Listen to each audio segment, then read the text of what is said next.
Происхождение осетинского народа давно вызывает споры среди историков. Их то считают потомками ираноязычных алан, то кавказского племени, перешедшего на иранский язык.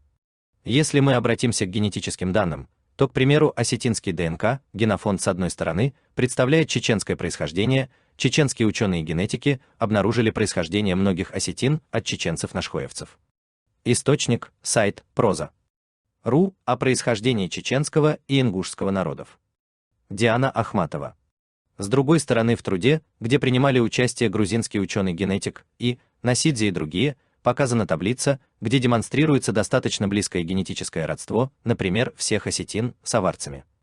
Однако дегорцам близки еще и балкарцы, алагирцам абазины и чеченцы. В то же время из всех осетинских групп к аварцам ближе всего алагирцы. В целом, в этой генетической таблице можно наблюдать относительно близкое расположение всех осетин к аварцам. Источник – статья Насидзе, 2004, Mitochondrial DNA and Y Chromosome Variation in the Caucasus. В то же время осетинский историк и лингвист про осетинский язык в книге своей В.И. Абаев писал, в осетинском имеются отложения, идущие из местных, субстратных ефетических языков, родственных, по-видимому, чечено-ингушскому.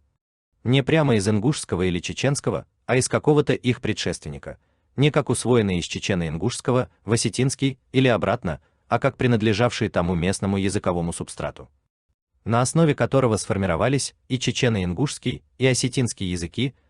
Ряд схождений ведет от чеченского прямо к осетинскому, минуя ингушский. Мало того, некоторые из них связывают чеченский с западным, дегорским диалектом осетинского языка, минуя иранский. Все вместе это указывает на большую древность и глубину осетино-вайнахских связей. Источник – книга В.И. Абаев. Осетино-вайнахские лексические параллели. 1959 год. Осетинский историк же и лингвист Тамерлан Камболов ко всему объяснял, что в осетинском языке было выявлено около 350 осетино-чеченских, 350 осетино-ингушских и 25 осетино-бацбийских параллелей, причем есть прямые параллели осетино-чеченские, минуя ингушские в дегорском диалекте осетинского языка. В параллелях осетино-дагестанских было выявлено около 900 параллелей. Это все нам намекает на проживание предков осетин в более восточном направлении от нынешнего ареала. А основные лингвистические параллели выявлены с аварским языком, подметил Камболов.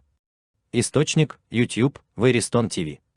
Взаимовлияние осетинского языка и языков на ход дагестанской группы. Языковая среда. То есть гипотетически можно допускать, что в происхождении осетинского народа до его иранизации мог сыграть роль некий кавказский чечено-аварский фактор. Симбиоз, то есть и предки чеченцев-нашхоевцев, и также предки аварцев, но о чем-то уверенно говорить пока еще рано. Исследования продолжаются,